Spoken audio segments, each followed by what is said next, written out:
Eu vou passar então a palavra para a professora Ana Paula, ela se apresenta, e daí depois o professor ele vai continuar a aula, e vocês sabem que se vocês tiverem alguma dúvida, vocês podem perguntar, no final da aula também a gente conversa mais um pouco. E não esqueçam de postar também na internet os nossos participantes, postar nossa aula e marcar o Instagram da Biologia para a gente poder compartilhar depois também, tá bom? Eu vou passar o host Isabela, para você. Oi.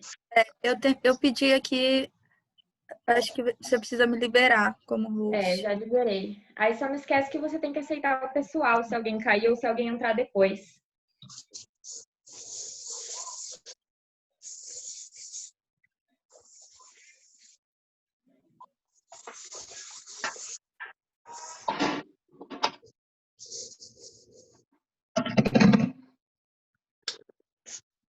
Tô assistindo uma aula agora.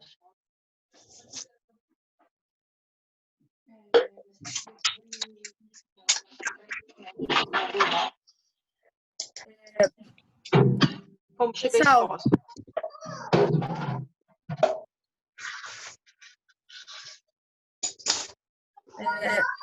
Pessoal, então, boa noite, né? Não, boa tarde ainda, né? Antes de iniciar a minha apresentação, quero agradecer à professora Isabela pelo convite, parabenizá-la por essa iniciativa de um projeto tão bacana, em tempos tão difíceis, né? Então, parabéns e obrigada pelo convite. É um prazer estar aqui compartilhando um pouco aí de conhecimento com vocês. Meu nome é Ana Paula, né? Como a professora Isabela disse, eu sou licenciada em Química pela Universidade Federal de Uberlândia. Sou mestre também por essa instituição, mestre em ensino de ciências. Passa. Pessoal, vocês poderiam desativar o som, por favor? Você pode fazer isso, Ana. Só você clicar em cima da pessoa e colocar para deixar mudo. Caju. Onde fica verdinho é a pessoa que tá com barulho no áudio.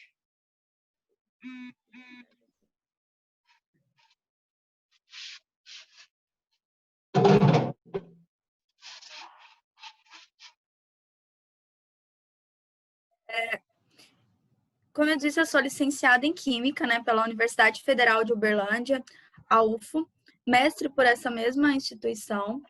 Atualmente, eu sou professora da educação básica, atuando na rede estadual, sou efetiva no estado há 2 anos, vim para Rondonópolis para assumir o concurso, e também sou professora, né, no Colégio Leibniz, na rede privada, atuando tanto na educação básica quanto no cursinho dessa instituição.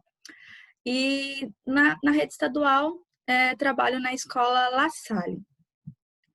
E quero agradecer se tiver algum aluno aí do La Salle pela presença, tá? Sejam bem-vindos a esse projeto. Então, a Isabela me convidou para que eu falasse um pouco sobre combustíveis fósseis e que a gente pensasse em algo que caísse, né, que fosse cobrado aí no Enem. Então, pensando nos combustíveis fósseis, eu pensei em direcionar mais a minha fala para o petróleo, que é um dos principais temas que é abordado, tanto na disciplina de Química, Biologia, Geografia. Então, é um tema muito amplo, né, que contempla diversas áreas.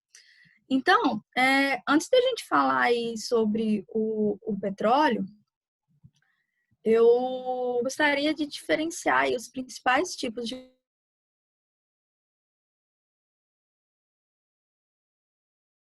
primeiro, o que caracteriza, né, um combustível como fóssil, né? É um combustível que foi formado aí por meio da degradação da matéria orgânica, como animais, vegetais, e que foram formados aí por meio de reações complexas, né?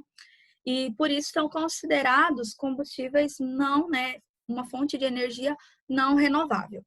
Dentre os principais tipos de combustíveis fósseis, nós temos aí o carvão mineral, o petróleo e o gás natural. Atualmente, o petróleo é o tipo de combustível fóssil mais utilizado. E por isso também eu vou direcionar uma fala a mais para essa fonte de energia. Em relação ao carvão mineral, a sua principal aplicação, né, no nosso cotidiano, em termos de utilização, ele é utilizado na geração de energia elétrica, nas usinas termoelétricas, né? Ele tem uma vasta aplicação aí como combustível para a produção de energia elétrica, né?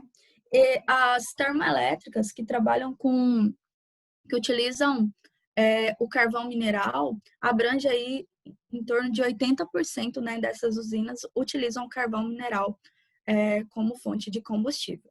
Além disso, ele também é utilizado na produção do aço, né, como matéria-prima aí na produção do aço. Então, ele se torna aí um recurso extremamente utilizado. De todos os combustíveis fósseis utilizados, esse combustível ele é o mais abundante e isso torna com que ele seja o combustível mais barato, né? Ele é economicamente aí mais acessível. No entanto, ele também é um dos mais poluentes devido à presença aí das quantidades de carbono. Porque dentro do carvão mineral, a gente ainda tem algumas divisões, né? Nós temos aí a ula, a turfa, o linheto, o antracito, o que diferencia um tipo de carvão com o outro é a quantidade de carbono presente nesse carvão mineral. Então, hoje, se a gente pensar nas consequências ambientais, esse tipo de carvão vai ser aí, esse tipo de combustível vai ser o mais poluente, justamente devido às emissões, por exemplo, de gás carbônico durante a sua queima, outros gases, por exemplo, derivados de enxofre, pois em sua composição também nós temos aí pequenas concentrações aí de enxofre, isso agrava, né, o problema como a chuva ácida e as emissões, por exemplo, de gás carbônico proveniente da sua queima, prejudica aí o efeito estufa, né, dá um agravamento ao efeito estufa. Em relação aí o petróleo, na sua utilização, ele basicamente a sua maior aplicação está relacionada à utilização dele como combustíveis em transportes veiculares, né? Então a gente trabalha com essa forma de combustível aí no transporte mesmo. E nós temos também o gás natural. E aí eu vou deixar o petróleo para detalhar um pouco mais na sequência. O gás natural, quando a gente pensar nele, a gente pode pensar no gás metano, que é um gás que é formado aí, tem a seguinte fórmula, CH4, e ele também é utilizado na geração de energia nas termoelétricas, correspondendo aí uma taxa de 20% dessas usinas utilizam o gás natural como combustível. E também utilizado no aquecimento. Que tipo de aquecimento? Aquecimento de água, por exemplo, dos chuveiros, ou também utilizado como aquecimento em países de inverno rigoroso, que precisam aí de um sistema de aquecimento. Em comparação aos outros combustíveis, ele é o menos poluente, né? Ele é o que polui menos, mas mesmo assim a sua combustão libera gás carbônico e também enxofre, que vão agravar tanto o efeito estufa como a chuva ácida. E sobre o efeito estufa, o professor Wilson vai falar um pouco mais com vocês. E a distribuição desses combustíveis fósseis na matriz energética mundial, eu trouxe aqui uns dados de 2016, o petróleo, ele corresponde aí a aproximadamente 32% da matriz energética, e essa matriz energética aqui refere-se não só à produção de energia elétrica, mas outros tipos de energia, como a utilização nos transportes, entre outros. Então, todo o tipo de energia. O gás natural, aproximadamente 22%, e o carvão, aí 27% da utilização em termos de distribuição energética no mundo. O Brasil, ele, apesar da utilização dele ainda ser de combustíveis não renováveis, a sua maior utilização ainda é de combustíveis não renováveis, mas em comparação com o mundo, ele ainda é o país que produz ainda mais fontes, né, renováveis de combustíveis, que aí vai incluir a energia solar, a eólica, a geotérmica, a hidráulica, a nuclear, né? Então, fontes aí de energias ditas renováveis, beleza? Tá tranquilo o áudio, Isabela? Tá bom, tô ouvindo bem. E aí, então, o petróleo, se a gente pensar na sua organização, na sua definição, hoje o petróleo, ele é conhecido aí como uma mistura de hidrocarbonetos, é um material viscoso, né? Ele é menos denso que a água, por isso que quando ocorrem vazamentos de petróleo, o petróleo ele fica na superfície, né, dos oceanos, trazendo diversos problemas, como a troca gasosa, enfim, diversos problemas para aquela flora, né, aquela fauna ali daquele ambiente. Desculpa se eu estiver usando os termos errados, Isabela me corrige. E daí, o petróleo, como essa mistura de hidrocarbonetos, ele propicia como que eu posso dizer? A produção de diversos produtos. Mas o que são aí hidrocarbonetos? Hidrocarbonetos, eles são compostos formados por apenas, né, os átomos de carbono e hidrogênio. Então, são compostos que têm exclusivamente carbono e hidrogênio. E o petróleo é uma mistura desses hidrocarbonetos, né? A maior proporção, né, presente no petróleo são hidrocarbonetos. E aí, quantidades pequenas de nitrogênio e também enxofre e oxigênio. Aqui no slide eu trouxe algumas estruturas, né, de hidrocarbonetos que são obtidos aí no petróleo. Eu tenho aqui, nessa primeira estrutura, o propano, nessa segunda, o butano, que juntos formam a mistura do gás de cozinha, que nós conhecemos atualmente. Aqui eu tenho o octano e o isoctano, que são componentes aí da gasolina, que é uma das frações do petróleo. E quando a gente pensa na história, né, do histórico da utilização do petróleo, o petróleo ele já é utilizado desde as civilizações antigas, né? As civilizações antigas usavam o petróleo, que era encontrado aí na superfície terrestre, que na época era chamado de betume, azeite, asfalto, lama ou óleo de rocha.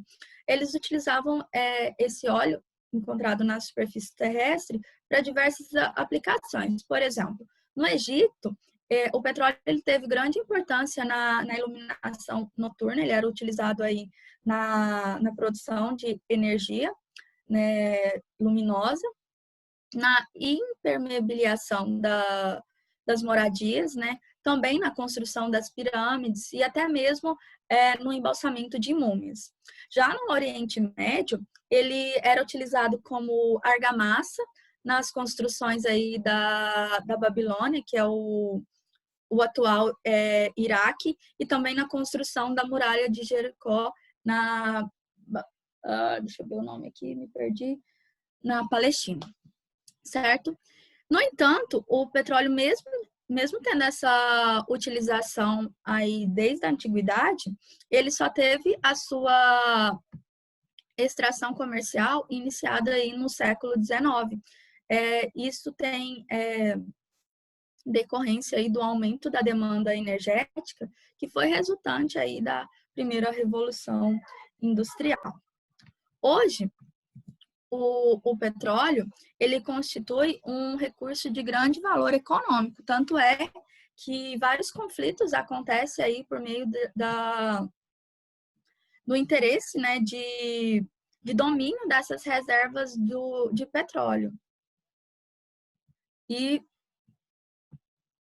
o petróleo, ele tem esse grande valor econômico justamente porque ele é utilizado como matéria-prima para inúmeros produtos, né, como, por exemplo, plásticos, roupas, calçados, tintas, dentre outros produtos, medicamentos, e também como fonte energética na produção de combustíveis. Então, o petróleo, quando ele passa a ser utilizado como combustível, no caso aí para uso, né, de veículos, enfim, veículos, no caso automotores, ele começa então a ter uma grande procura por esse recurso energético. E aí, dentre esses combustíveis, nós temos aí os que são principalmente utilizados, a gasolina, o óleo diesel e o querosene, certo?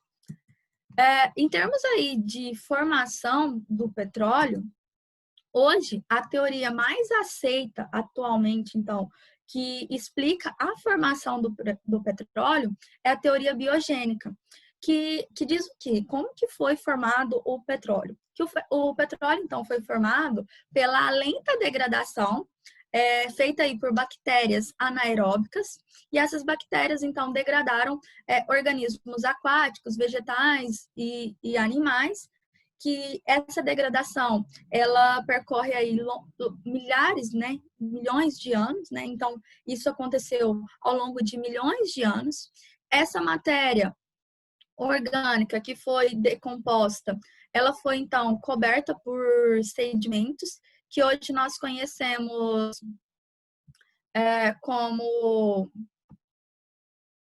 as rochas sedimentares, como calcário, arenito. Então, essa matéria orgânica, nessas condições, né, e sob influência de elevada pressão e temperatura, fez com que essa matéria orgânica sofresse reações químicas complexas e teve a origem, então, da formação do petróleo. E aí, esse petróleo, ele foi se aglomerando, formando, então, as jazidas. E a idade de uma jazida aí, ela pode variar de 10 a milhões, de 10 a 400 milhões de anos. Então, essas condições descritas nessa teoria é que faz com que o petróleo seja considerado aí um recurso não renovável, que a gente não vai ter mais condições de formação de petróleo, certo? E por isso que outras fontes de energia já vêm sendo utilizadas para substituir o petróleo. E eu gosto de sempre começar, né, quando eu falo especificamente sobre o petróleo, de questionar os alunos. E se o petróleo acabar agora? Se hoje o petróleo acabar, o que a gente faria? Como eu mostrei no slide anterior, a gente tem diversos produtos e subprodutos que são obtidos por meio do petróleo, utilizando o petróleo como matéria-prima. Então, partindo aí, né, dessa ideia, o petróleo, ele então, como eu disse, ele tem um fator econômico, né? Ele demanda aí, ele está relacionado aí a um fator econômico. Vários países, né? A sua economia depende basicamente do petróleo. Aí um professor de geografia conseguiria falar um pouco mais das questões geopolíticas envolvidas no petróleo. E antes, né, de conhecer essa existência, né, eu vou comentar um pouco aí sobre o pré-sal, que o Brasil, em 2008, né, a Petrobras anunciou a descoberta do pré-sal, que é o quê? É a obtenção do petróleo na camada chamada aí pré-sal, que fica abaixo da camada do sal. Eu trouxe aqui uma imagem que mostra, então, aqui uma plataforma de petróleo, não, uma plataforma no oceano, certo? A gente tem aqui a camada de pré-sal. Nessa camada, desculpa, pós-sal, essa camada aqui, pós-sal, é a camada onde se extraía, né, o petróleo. Então, grande parte, né, grandes reservas brasileiras são extraídas nessa camada aqui pós-sal. A camada pós-sal fica a 200 metros aí fica numa região de 200 metros de profundidade, 2.000 metros, desculpa. A camada de sal fica numa região de 3.000 a 5.000 metros, e a camada de pré-sal, que é onde, né, o Brasil descobriu fonte de obtenção do petróleo, fica aí numa região de 6.000, 7.000 metros. Então, isso, né, necessita, então, de altas tecnologias e investimentos para a extração do petróleo nessa camada aí pré-sal. E em 2015, o Brasil ele conseguiu extrair em torno de 800 mil barris de petróleo por dia nessa camada de pré-sal, né? E além desse processo de extração, apesar do Brasil ele extrair muito petróleo, seja dessa camada pós-sal ou da camada pré-sal, o Brasil ele ainda tem grandes problemas de tecnologias no processo de tratamento, né? De refinaria, melhor dizendo, do petróleo. E aí, partindo nesse processo de refinaria, quando o petróleo ele é extraído, ele é transportado, então, para as usinas aí, né, ocorre, então, a separação das frações de petróleo, que hoje nós temos aí o processo de fracionamento do petróleo por meio da destilação fracionada, né? Nas torres de fracionamento, então, a gente tem a inserção do petróleo. O petróleo, então, quando ele é inserido, né, nessas torres de fracionamento, Isabela, tá dando aqui, em 10 minutos vai cair. Então, Beleza, gente. Daqui 10 minutos vai cair. Aí é só voltar pelo mesmo link, tá? Então, voltando aqui, né, falando sobre o processo, né, de refinaria do petróleo, né, a gente tem as torres de destilação, onde a gente separa as frações do petróleo, porque o petróleo em si é um líquido viscoso, né, é um líquido viscoso, e dele é uma mistura de vários hidrocarbonetos, então, várias frações. E como que é feita essa separação? Essa separação é feita por meio da técnica conhecida como destilação fracionada. Então, é uma técnica de separação, né, de misturas. Então, é uma técnica que vai basear, então, só na temperatura de ebulição desses líquidos. Então, eu não tenho transformações químicas nessa etapa aí de obtenção, né, das frações do petróleo. Então, eu tenho nessas colunas de fracionamento várias bandejas que controlam a temperatura. E o que ocorre? Cada fração do petróleo é recolhido nessas bandejas. Então, o petróleo bruto é inserido na fornalha, é aquecido. O líquido que possui menor temperatura de ebulição, ou seja, que tem a menor temperatura de mudar do estado líquido para o estado gasoso, ele vai sair aqui no topo da coluna, que dentro dessa fração nós temos aí os gases, por exemplo, o gás natural, né, o próprio metano, o gás natural também é obtido aí, né, do petróleo. Nós temos o gás de cozinha, né, o GLP, que é a mistura aí do gás propano e gás butano. E baixando aí na coluna de fracionamento, aí a gente vai tendo frações menores que têm temperaturas de ebulições um pouco maiores, né? No caso, a gasolina, o querosene, a fração dos óleos, né? Óleos lubrificante, óleo diesel.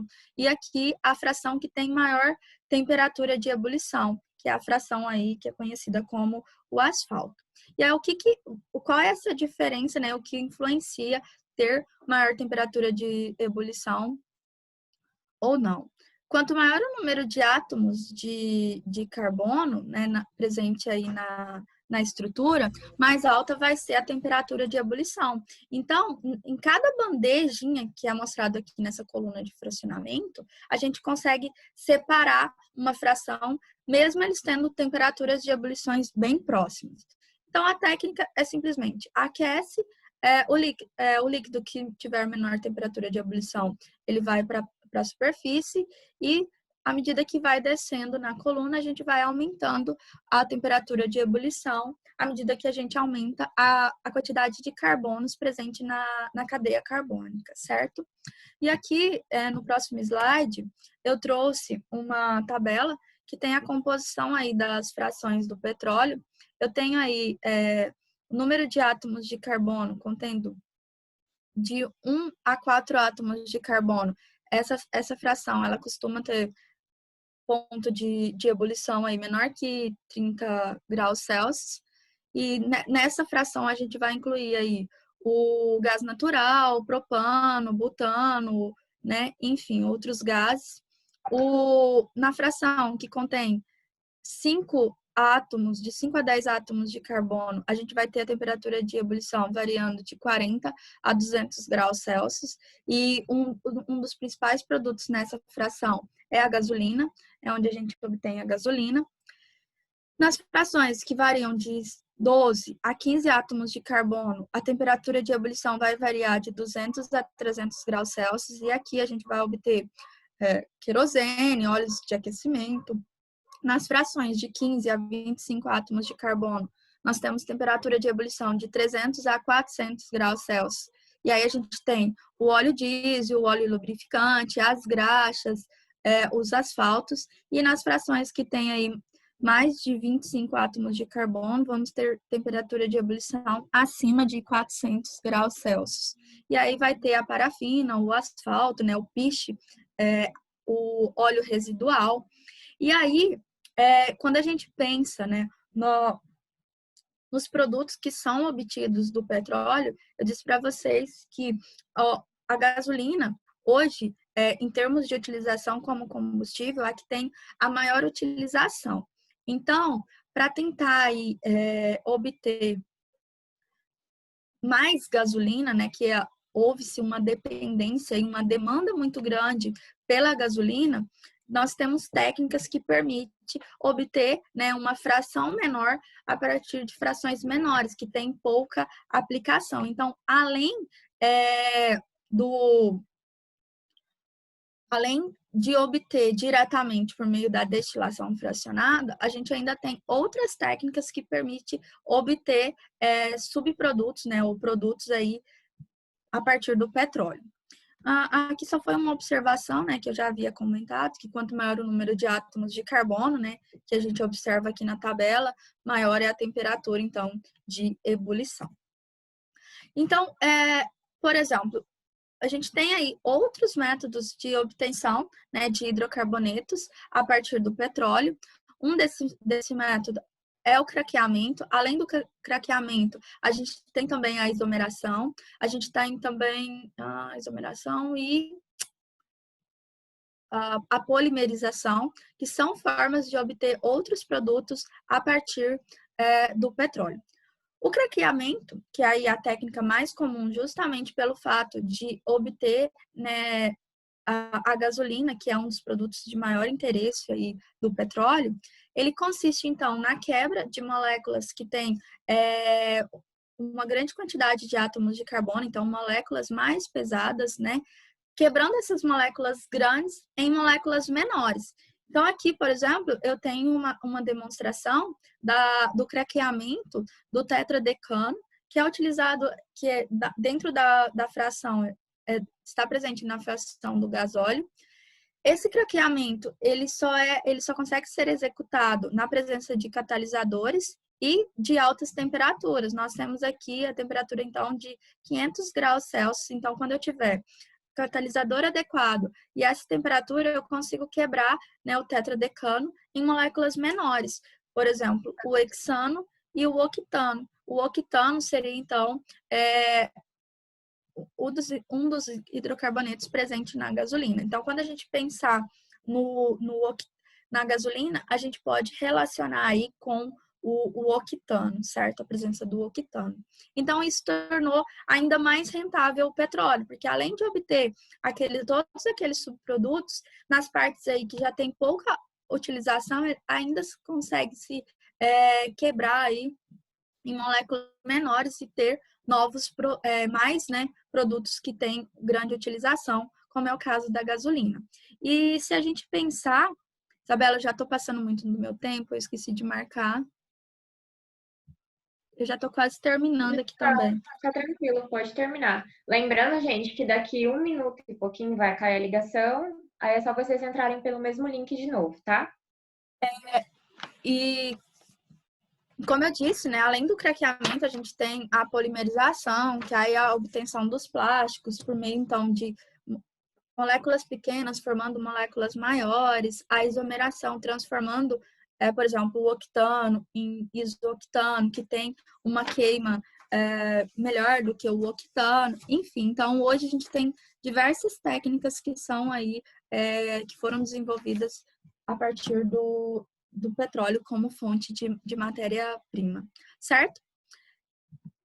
E aí, então, quando a gente pensa aí nos impactos ambientais e na utilização do petróleo como combustível, principalmente aí nos veículos, né, automotores, a gente tem aí a explicação da reação de combustão, que explica o fato dele ser utilizado como combustíveis e também o fato de a gente ter problemas de poluição atmosférica devido a essas reações.